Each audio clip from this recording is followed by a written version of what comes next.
Yeah. Everything else okay there? Yeah, it's just running all over right now, so. It's really, how do you plan?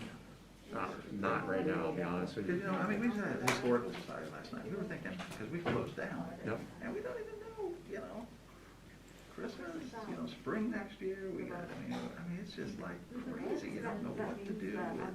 I've never been in a time. I'm always a planner. I'm always got like 2-3 years ahead thinking that. I'm just wondering how other people are dealing with it. We do an annual action plan. This is the time that we start working on it. She's actually sick. Yeah. Yeah. I mean, it's just tough Because to I be know, able like to you said, figure it that out, doesn't so. have, you didn't have any symptoms, All righty, we're gonna start.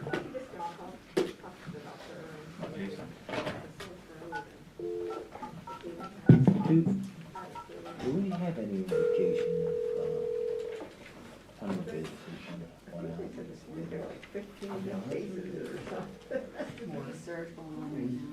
And my sister-in-law, we went up to my in-laws last night for dinner, and because her son goes to the high school, she got a phone call or whatever from the school saying they had 2 positive cases or whatever. And Country still left?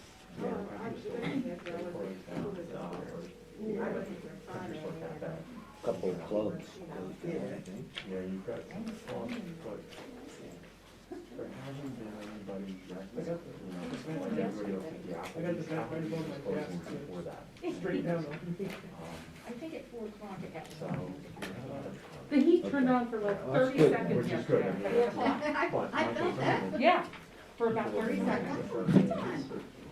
Yeah, they're gonna start happening. I was gonna say, you're bringing a little bit more in yesterday. That was for the people who stayed. Yeah. Yeah. That's that is. Yeah. I don't know how many times I leave. That's a very good point. Yes, I did. Yes, I did. I do need to follow up with you guys. I was honored. You're slumming here now. West. Okay. How are you? I thought we had people calling in. Oh, good for you, good for you. What are you doing? I wish I could. Waiting for them to pick up. I don't see anything on the agenda with calling. I know. Mine here? Yeah. Kristen McLaughlin. Is she there? Oh. Right there, sir. Anyway, so. We should have Heather Kelly Weiss from Seacock Farm. That's who it was. She's not calling. She's not. It's just ringing in the tray. Do you have, can you message her? You can't, I might be able to. Get some. Find a can in the backyard?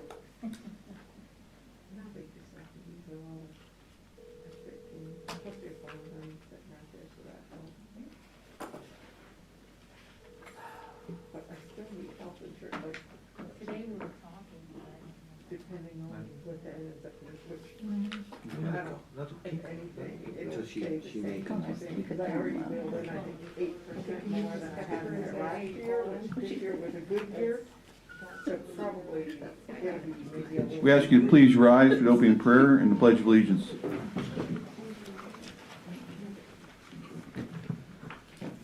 Dear Heavenly Father, we know the world is ever changing.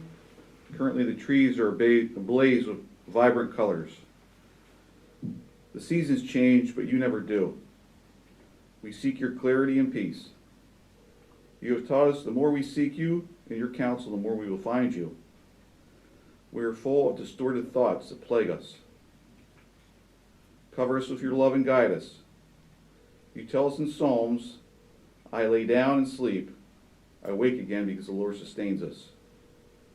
We thank you that you are our source of strength.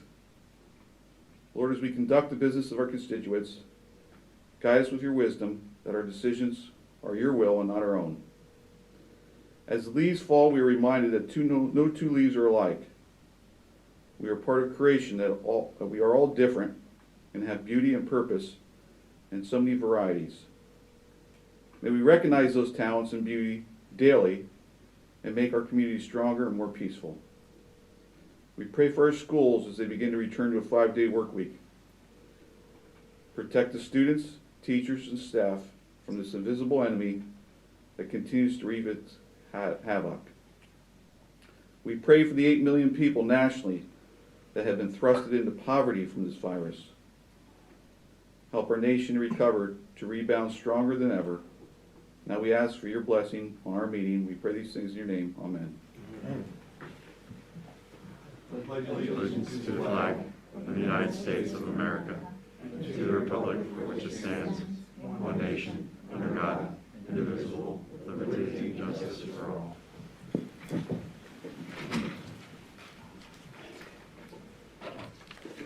Convene the commissioners' meeting at this time.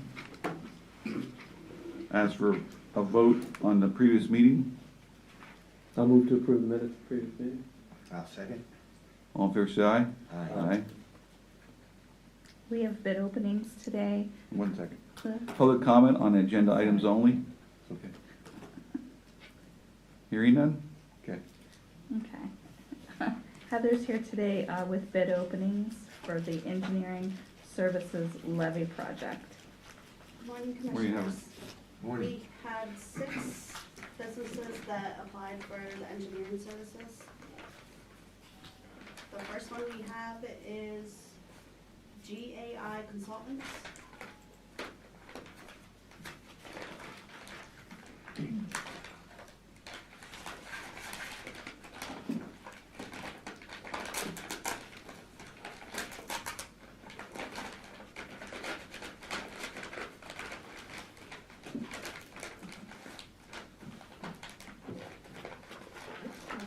Sorry. That's a sealed bid. They have, yes, that is. And I believe.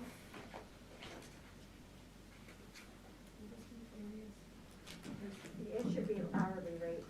Okay, this will be, should be hourly rates based off of what they're be doing.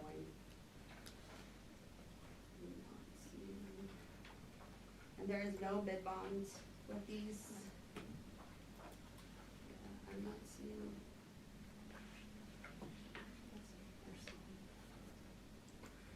Is that a time and materials project, or is it a, It's consulting. It's It's construction consulting? design okay, for the Memorial Avenue love it, project. yeah, okay.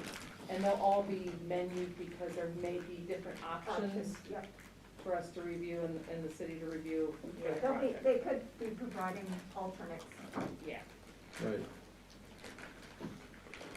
The second one we have is Wood Environment and Infrastructure Solutions.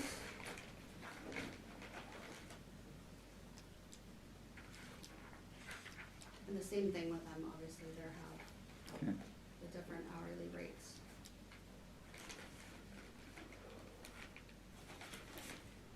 The third one is Buckhart Horn Inc.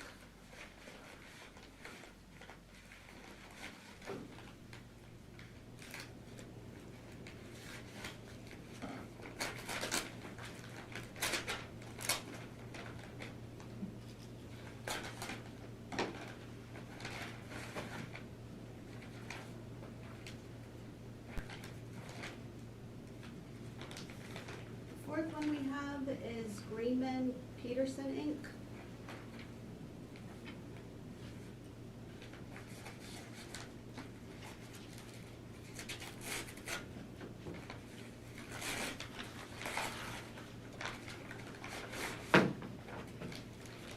They double sealed theirs. I'm just curious, are any of them Pennsylvania companies? Yeah, this Greenman Peterson is, they're out located in Scranton, PA. The Buckhart Horn is out of York, PA.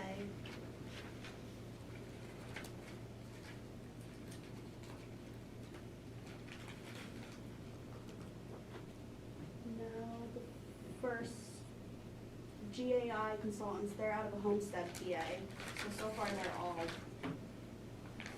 Pennsylvania.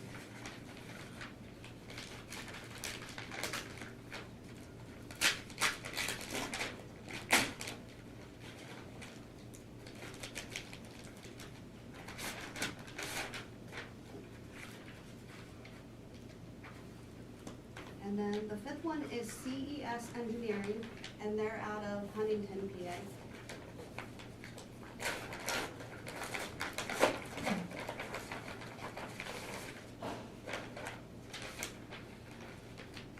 And then the final company is Civil and Environment Consultants, and they're out of Langhorne, PA. So they're all PA businesses.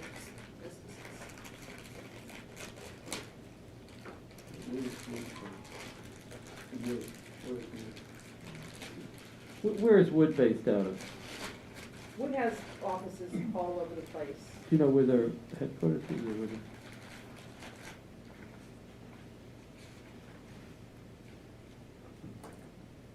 Is there any questions? Any questions? just Wood. When you look at Wood, where is Wood from? I'm sort of curious. They're doing existing work. That was for us the now. second one. Yeah. I think their main office might be out of state. I feel like it is. Yeah, I think Wood was in Maryland, that sticks in my head. Yeah, I know the office we deal They're with. out of Bluebell, PA, is Blue- where, Bluebell? Well, obviously, that's the when office they, that we deal with normally. yeah. Okay, but they might have an office in there. They have offices all over. Okay. A Any lot of questions? these Any projects. questions? Okay, can you get back to us?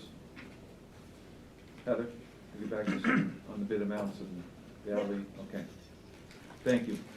Thank you.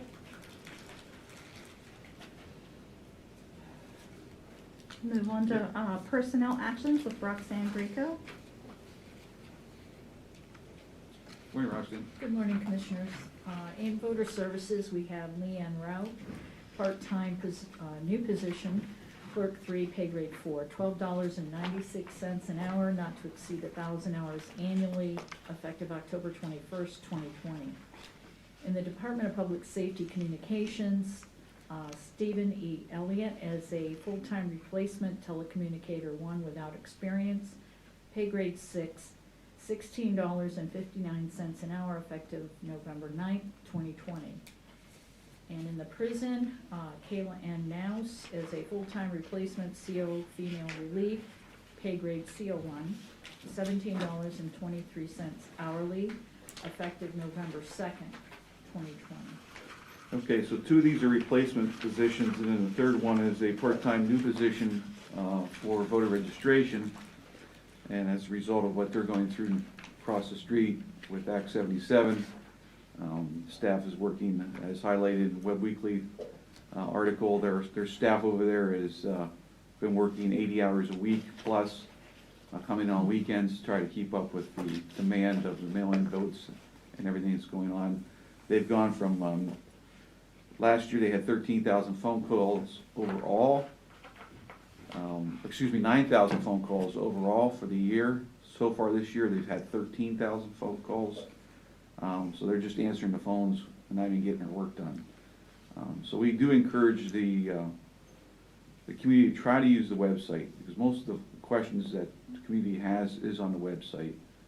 And that would try to alleviate some of the phone calls they're receiving. But they're there to serve the people. They're doing a great job, but they do need help, so we have a part-time position to assist them, not to exceed 1,000 hours. And I believe this person will be utilized at election times. Yes. During the years, for Yes. those 1,000 hours. Any questions? I have a motion to accept the personnel actions. I'll move to approve. I'll second All in favor, say aye. Aye. So carried. Thank you, Roxanne. Thank you.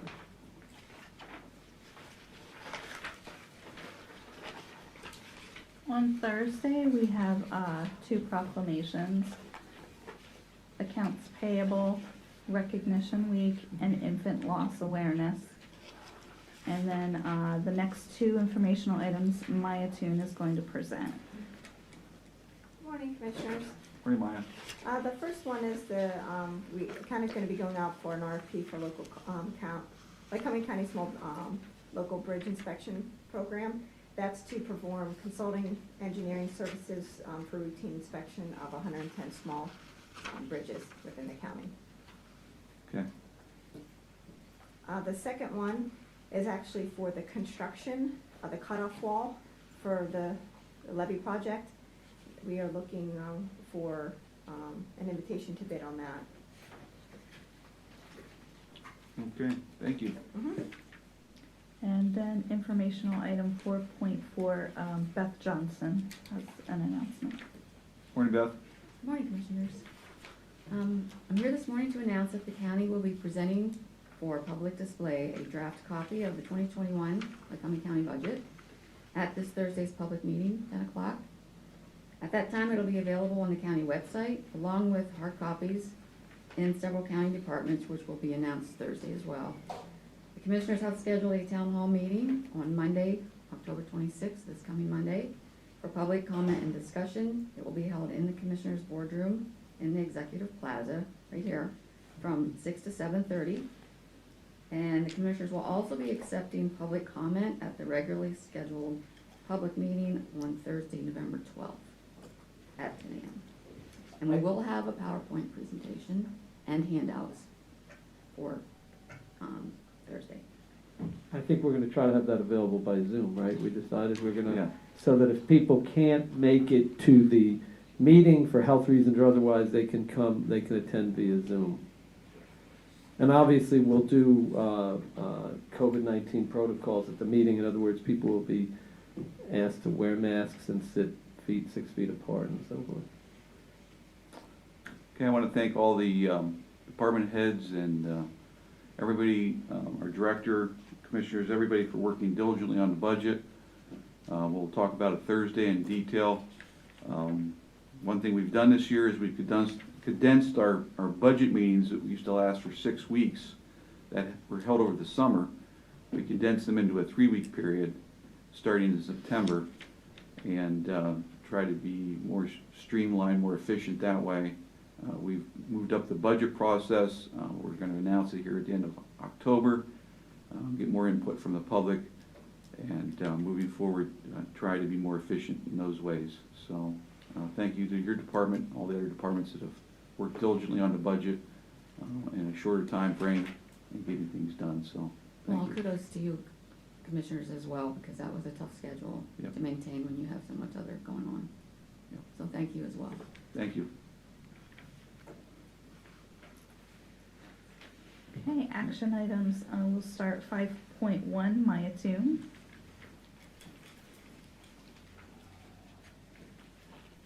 The first item I have is, if you recall, 2 weeks ago, I came before you to seek approval with Avenue Insights and Analytics, LLC, for the manual review, scanning, and indexing of deed books for the Register and Recorder's Office. This is in the amount of $210,000.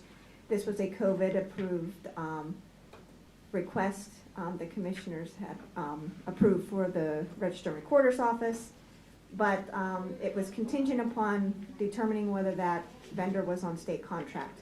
After further investigating, they were not on state contract, so I'm asking that we rescind that approval on that agreement. Okay. Any discussion?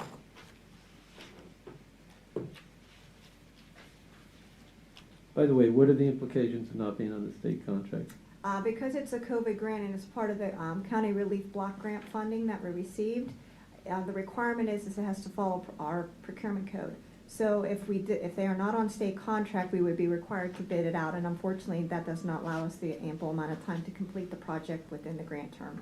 So they would have to be a state contract vendor in order to get the job done timely. Yeah, I'll move to rescind the agreement. I'll second that motion. All in favor, say aye. Aye. Aye, so carried. Thank you. You know, Mr. Chairman, before we go on to the next one comment that I think we should remind the public. Typically, around budget, we had 3 meetings in prior years. We're only doing 1 meeting this year, partly due to the COVID-19 and so forth. So it's really important that's the time the public will have an opportunity to both see the budget, weigh in on it. Whereas in the past, they might have thought we were going to Jersey Shore or to Muncie, and this year we will just be here. That's why the Zoom is important also. I thought it occurred to me as Maya was speaking. Thank you. And it was, we always had one central, one east, one west in the county. Yeah. But due to COVID and facilities not being available, we decided to have just the one centralized and have Zoom available so that anyone could participate. Yeah. Thank you. Maya, Yes. next, 5.2. Yes, this is actually very similar to that of one, with the exception that we are actually approving an agreement with DLT Solutions for that project. They actually are on state contract and looking to proceed with them. Okay, and that's in the amount of, $200,314. okay, discussion on this item. Motion to accept. I'll move to approve. I'll second. All in favor, say aye. Aye. Aye. Okay. And then 5.3 is my tune. Vote on amendment to agreement with Port Elevator. Yes, this is to vote on amendment to the agreement with Port Elevator to increase the project cost by $1,407. What they're going to be redoing is removing some of the key switches from the security access project that maintenance is doing. Okay. Is this, what elevator does this pertain to? Elevator number 2, I'm not sure exactly which one that is. At the courthouse? Yeah, it's at the courthouse, so I'm not sure if that's the back entry one or not. But what they're doing is they're removing the key switches, and then also they're installing up and down buttons, restudying the fixtures. Okay, I would guess that's the back one. I would think it is too. It takes the inmates up and down. Yeah. Yeah, with the keys. Okay. Any discussion or questions? The motion accept. I move to approve. I'll second. All in favor, say aye. Aye. Aye, so carried. Thank you. Thank you. 5.4, 5.5, and 5.6 is Kristen McLaughlin. Good morning, Commissioners. Good morning. This is all very similar. These are 3 cooperative agreement amendments. One is for Montoursville Borough, one is for South Williamsport Borough, and the other one is for Jersey Shore Borough. These are federal fiscal year 2017 contracts that would expire. I think they might have already expired. This is just extending the termination date on those agreements through December 31st. Okay. Any discussion on action item 5.4, 5.5, 5.6? Hearing none, I have a motion to accept all 3. I move to approve. I'll second. All in favor, say aye. Aye. Thank you very much, Commissioner. Thank you. Have a good day. 5.7, Shannon Rossman to vote on recommended small business COVID-19 relief block grant awards. Morning, Shannon. Good morning, Commissioners. As you know, out of the $10.2 million that the county has received for the COVID award,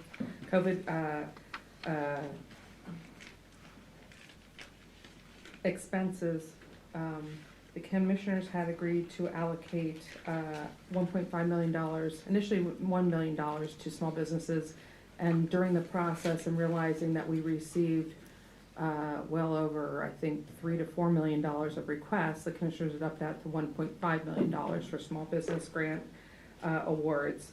So what we have before us, the committee that was formed previously at the chamber with the chamber grant and loan amounts that were given out previously, we had 4 members from the chamber, including Jason Fink.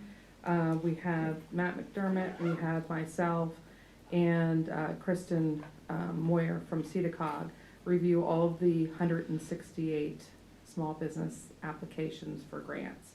And before you, we have the subrecipient agreements and the recommended grant awards up to the amount, provided that they give us documentation, because this is a reimbursement award for the allowable expenses, and that they show us that they have not received additional funding from federal or state entities that would double dip on those awards. So we'll be asking for your approval of that today, and in the following weeks, we'll be contacting each of the businesses that received the award. We're awarding 165 businesses out of 168 a grant award. And Jason Fink from the chamber is here if you'd like to say an additional. Jason? Yeah. Could you step to the microphone, please? Thank you.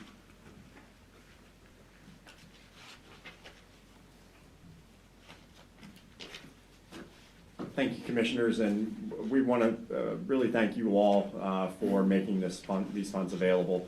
Small businesses have been hit pretty hard here from COVID, and being able to provide assistance to these businesses, going through and reviewing the applications. But I'll tell you, getting the phone calls from the businesses, you got to hear a lot of stories. I mean, it's a lot of family-owned businesses, second, third generation businesses that have been impacted by this, being able to hear that they were completely shut down and weren't able to conduct any business. And the concern not only for themselves, but the thing that I found most important is they were concerned about their employees as well. A lot of these businesses, they're small, their employees, they know them like family. And so from that aspect of it, being able to keep them operational till we get through all of this, I think is important. You stepping in, I think the three of you need to take some pride in the fact that you're putting those resources available to them, because this should hopefully at least get them through whenever this is over. The fact of the matter is, a lot of these small businesses, the funds are available to assist with the expenses. One key thing that I think folks need to start thinking about is you need to get out, you need to start supporting these businesses, because these owners who these funds don't go to, they need a livelihood. And so they need to be able to generate revenue now so that they can get themselves paid as well. And so from that aspect of it, I want to thank you all for making this. I want to thank the committee as well. They put a lot of time into this. I will tell you, 168 applications. There was a lot of information there, but it's helpful to be able to have that. And it's very, very good to be able to see that you all found the need that was out there to be able to assist us. And I want to thank you each personally. Hey, thank you.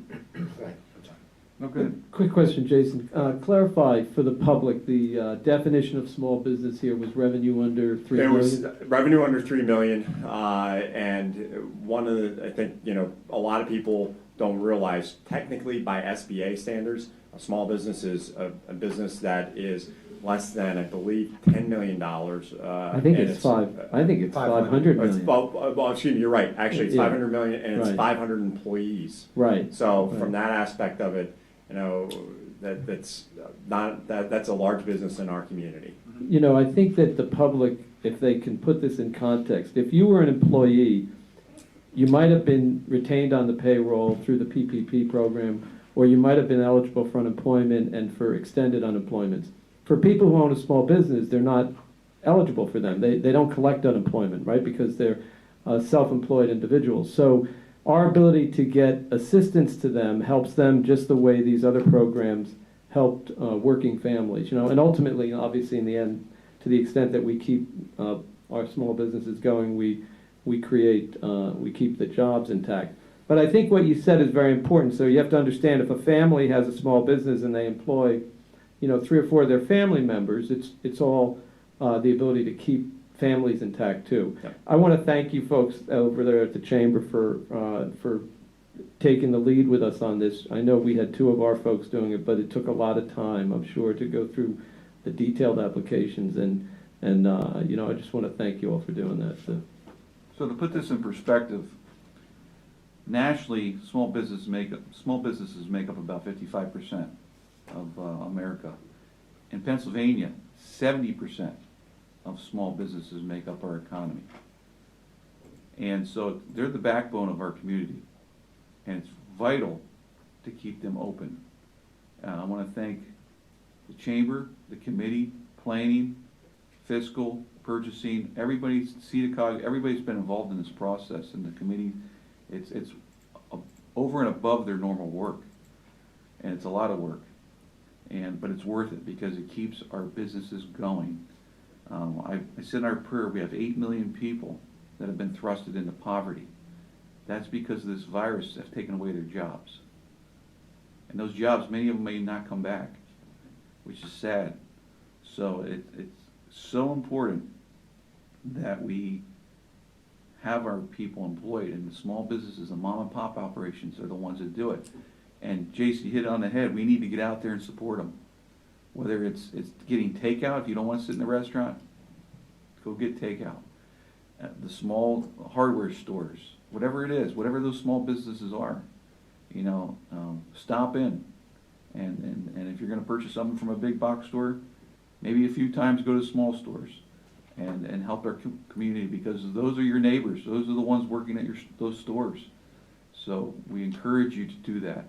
And it's been an honor to be part of this process and help those individuals, because they're the ones who support us and keeping our community going. Overall, the support has been fantastic. Our community steps up to the plate again and hits it out of the park. I mean, we're blessed to live in a community that we live in. I asked you a question earlier in the morning, before the meeting, about how many businesses went under. And surprisingly, there was not a whole lot of businesses. But what was it that you said made a profound effect that we have to safeguard or be careful about? Yeah, the key thing is it's, you know, the coming months, because there's been the opportunity to defer payments on loans and mortgages and a number of other bills that were coming due during this time. Those are not forgiven. Those are expected to be paid still. And, you know, the thing about it is we're not back up fully operational, and those bills are going to start coming due again. And that's the key concern right there, is how many businesses are going to be in a position to start making those additional payments that, you know, a number of businesses that have been able to forego those have been taking advantage of.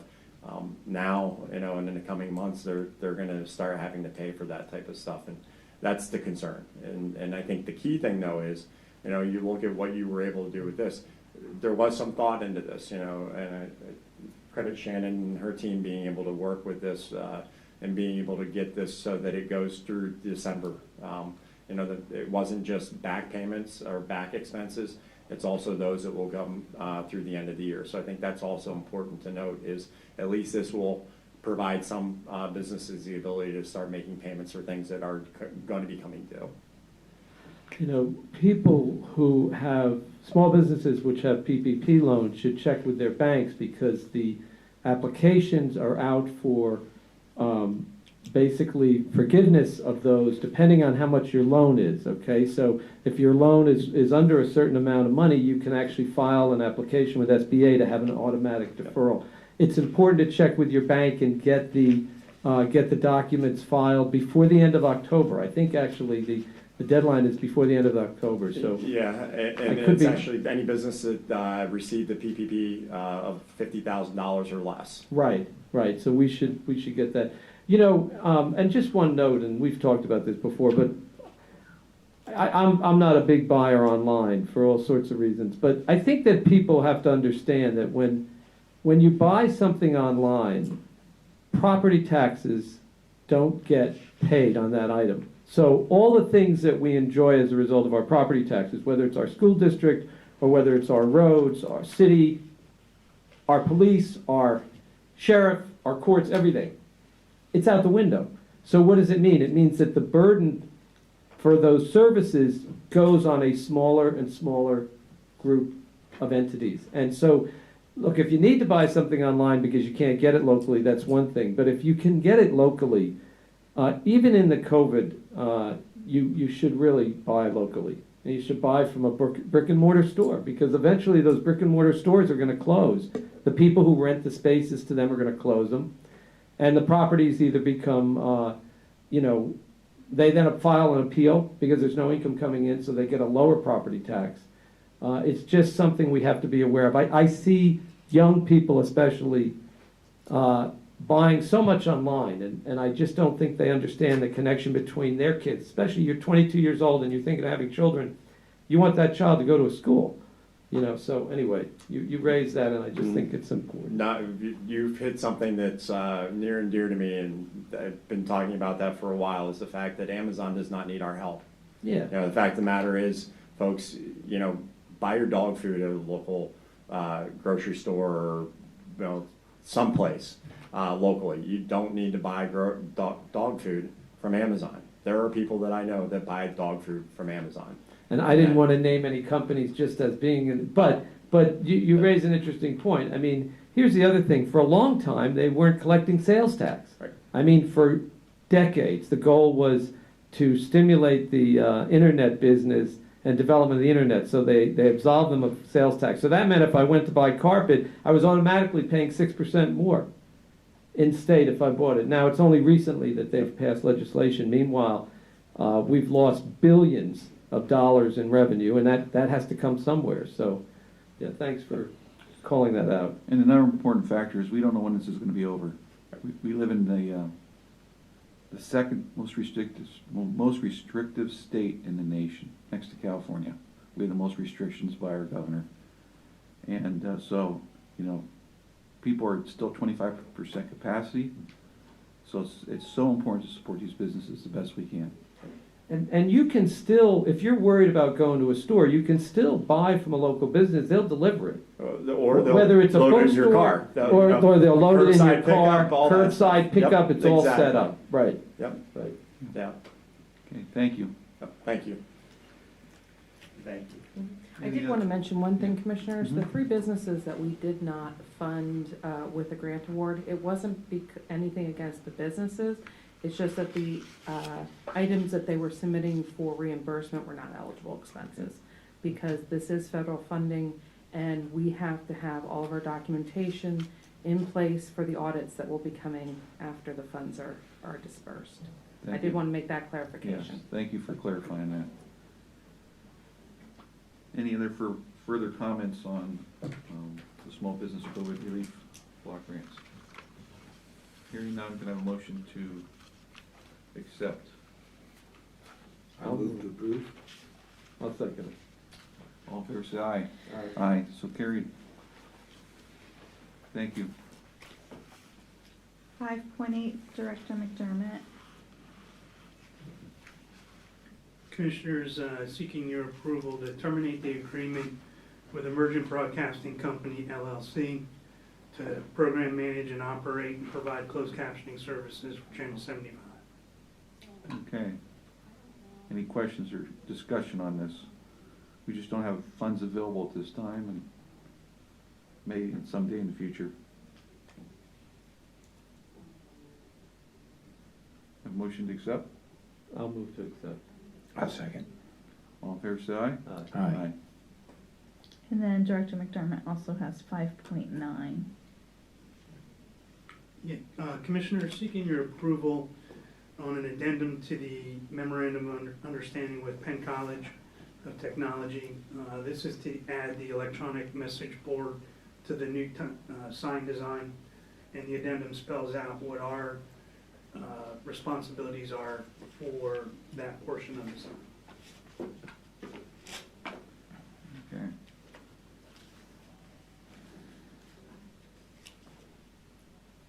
Any questions or discussion on this?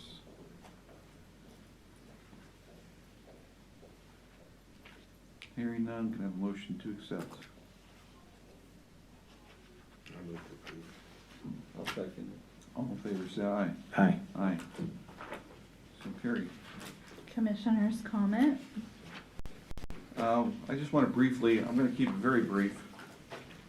There was an article that went out on the internet regarding the coroner's building. And we'll just briefly elaborate on this. Board of Commissioners is currently looking at a property that would be a building that would consolidate the coroner, District Justice Fry, the DUI Center, central processing, and possibly supervised bail under one roof. We're in negotiations with the current owner. He has been very willing to work with us. He's willing to do the build out at a much lower rate. At this time, we're going to have a meeting with him tomorrow, and we'll have more information for the public at our Thursday meeting at the earliest regarding this. As we know from the coroner, there was a study done back in 2012 on a forensic science building. And the cost of that would have been $8 million. That's not feasible. I don't think it was ever feasible or could have ever been done. It's a grave concern that what the coroner's been operating with, his staff has been, we haven't had any added staff to his department in 10 years. When he's operating many times with one hand behind his back, he's had people from different agencies such as the fire halls, assist him on calls, our volunteer fire departments. The population is shrinking. We can't just hire part-timers anymore to help. They're not available on the weekends, so that method isn't working. So he has a lot of concerns. One of the big concerns he shared with me when I ran for office was going to the car washes and washing off bodily fluids and those things in the car wash. That is just unacceptable. And as a leader, we can't have that. So we need to make sure we provide him a building that is in the year 2020, 2021. And we can do that. We need to have vision, I believe, moving forward, not just to assist his agency, but to look at trying to consolidate agencies under one roof. I have said publicly I'm in favor of selling this building we're in right now, the Executive Plaza. We're talking to the city right now. The problem with it is there's the land underneath it's owned by the city. We sent them a letter 2 weeks ago. We approached them 9 months ago. We've been waiting for an answer. We sent them a letter a week ago, and they did respond that they're working with the solicitor right now to try to get that done where we can swap land so we can sell this building immediately. And we hope to have that done in the near future. As we do that, we would be moving across the street to 3rd Street Plaza and consolidating under one roof over there. But these entities we're talking about, you can't move the coroner and an office and a morgue into the 3rd Street Plaza. You can't put a district justice building in the 3rd Street Plaza. There's offices in there, it's retail. The way the bond's set up is it has to be 60% government, 40% retail in that building. The DUI Center, Central Processing, Supervised Bill, these are all entities that have to be in a facility. You're having a criminal justice element to that building. They can all utilize the same holding cells. The key is getting it so it's affordable, and we're working on that. If we can't do it, we won't be able to do it. But we'll discuss that in the future going forward. But we have to have a vision moving forward where we're just not placing Band-Aids on things or piecemealing something. We have to have a long-term vision that's going to last, where these agencies will be in the same building for 30, 40 years. And it'll be a building that we own, not one that we're leasing. We're paying high lease fees. We will initially, but we have an option to own that building, and that's something we need to work out with the current owner, and I believe he's willing to work on that with us. I don't want to go into any details about the numbers. I don't think it's fair at this point to do that, nor should we do that. But we'll be talking to the owner tomorrow in detail about it. But these are grave concerns that we need to start to address. The coroner's been, it's been 8 years since that initial report, and as that pops up, these other agencies are going to pop up too. There's been all kinds of options explored. This, in my opinion, is a very good option, and it's just going to be whether we can afford it. Thank you. So the public understands, because the first thing someone is going to look at and say, what are these guys, crazy? They've got an empty office building across the street. They've got an empty office building they're sitting in. The problem, of course, is that the office building doesn't necessarily suit itself to the needs. In the first term I was here, Commissioner Masser, Commissioner McKernan, and I looked at multiple places for the coroner, and we were unable to find a place that we thought met all the needs. Obviously, a factor in the equation is the cost, and that depends on the negotiations with and we've had, in the past, we've looked at various buildings and had various proposals from people. So that's an unknown. And also, we have to also follow all the statutory requirements. Buildings have to be appraised, and they've got to, there's all sorts of legal requirements. We can't just go out and do something. But I guess that what we do have to think about is that we always have to balance the severity of the need and the severity of the problem against the financial and budgetary costs. One of the things I learned in Harrisburg when I first got down there, someone on the Appropriations Committee said to me, just because you don't fund a problem doesn't mean the problem's going to go away. And that is very true. And typically, sometimes if you don't deal with a problem, it gets exacerbated. One of the things that's disconcerting about what's happened with COVID-19 is that the current setup for the coroner, if they go into a place and someone was asymptomatic and had died there and didn't know that they had COVID-19, that person, those people can be exposed, our coroners and so forth.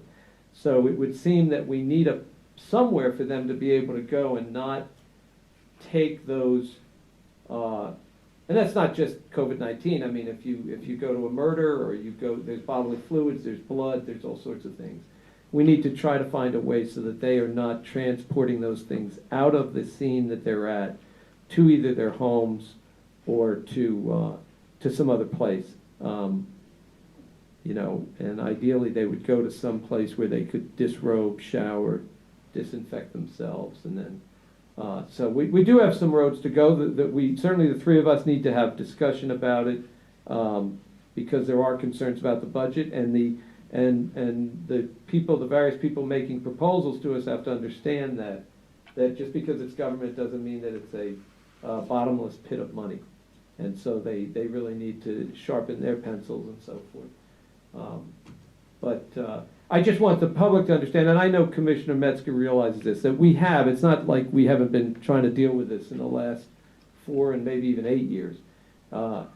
We've looked at numerous buildings. The three of us have looked at least half a dozen places.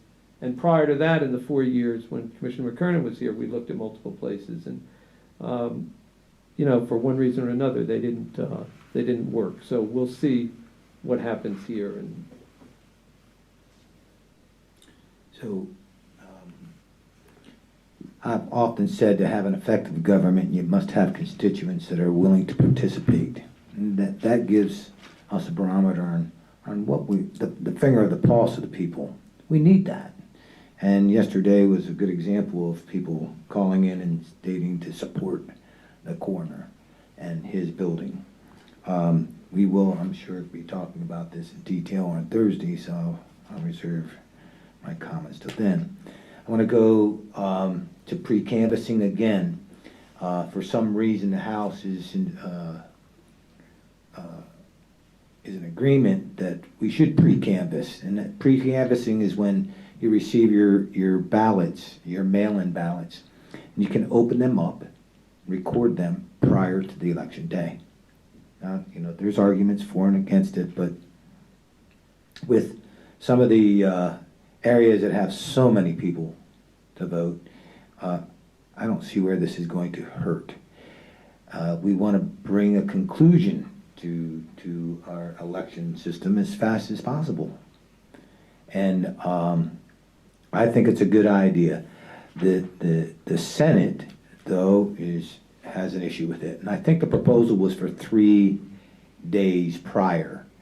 I'm not sure what the difference is, but so if you believe in that, maybe you'd want to call the Senate. I want to go to what the Supreme Court justices voted on yesterday, was to uphold the PA courts 3 days after the election. And here's where I just don't believe the will of the people and what the intent of the people wanted on election day is a conclusion. And now they're going to add another 3 days past beyond the election. And now they're going to say if it's not postmarked and you feel that it was the intent of the vote was there, then you have to count it. Or if it was smeared, the postmark is smeared, you have to count it. These are all reasons why people are afraid of our election system now. And the Supreme Court made a ruling on Pennsylvania law or Pennsylvania code, okay, which should not happen. Okay, they're dividing our nation even further. My God, if you haven't heard about the mail-in ballots and received them and sent them in by now, shame on you. They've allowed enough time for everyone to vote. Okay, and in this county it's easy. Okay, and in other counties they're already going to the polling places to vote. Okay, this is a mockery of our system. And as much as you want to defend that we have a safe election, each time they're making a new ruling, it's just one notch down. I want to feel confident that we're secure, but I don't know. I think the people, both Democrats, Independents, Republicans, and Communists, I don't care who you are, you need to speak out and get this thing back to normalcy. There's other ways of doing it than what we're doing it now, and I'm very fearful how this is going to act or how people are going to respond after this election is over. Commissioner, I may add to that, last week 370,000 applications, ballot applications, were thrown out in the state of Pennsylvania. Many of them because they were duplicates.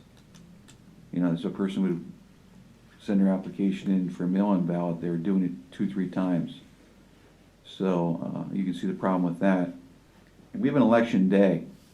We don't have an election week.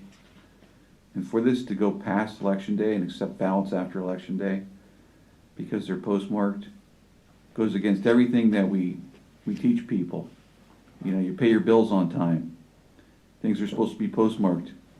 Your IRS, your tax returns are due by midnight on April 15th. It has to be postmarked by that date. Yet they're allowing election to go past election day. Something's backwards here. And we need to get back to what is normal. And you can vote by mail, just get them in early. You're encouraging people to put it off to the last minute. And as we know, when you put off anything to the last minute and you don't plan, it usually backfires 9 times out of 10. And this is most likely going to be a blemish against Pennsylvania. I have a feeling we have a very realistic possibility that we may be one of the deciding states in the election. That's been stated publicly. And we could be looking like the Florida Chads of 2000.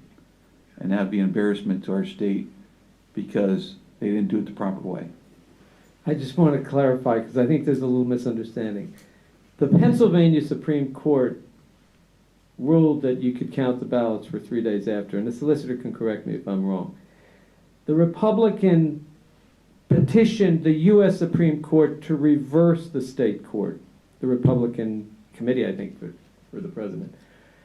The Supreme Court could not get to a majority. It would need 5 votes to basically override or intervene and remove the decision of the Pennsylvania Supreme Court. Because it was a 4-4 vote, basically the ruling of the Pennsylvania Supreme Court stayed. So to the extent that the will of the people was not, how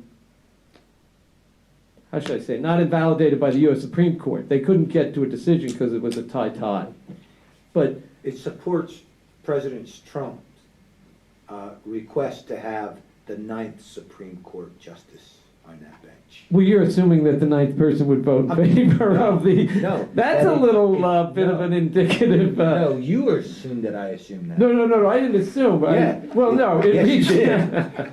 Anyway, they reached a tie. I didn't want people, regardless of how one feels about it, procedurally, it's like one of those things that procedurally to understand. Commissioner, what do you do if your rent doesn't come in on time?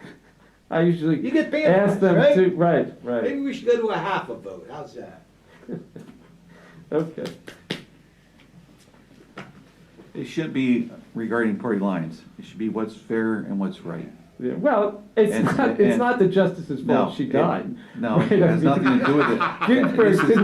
Mail-in votes were way before she passed away. Yeah. It has to do with what's proper and having things in on time and making sure that if you're gonna vote by mail, you do it once and you mail it in plenty of time so that the post office is not bombarded with last-minute mailings, which is gonna overload the system. We saw it in the primary. It's gonna be five-fold in a national election, and we're gonna have egg on our face as a result of these decisions. I'm afraid. I hope it's not the case, but it's going in that direction. Because we all want a fair election. That's what it comes down to. Public comment at this time.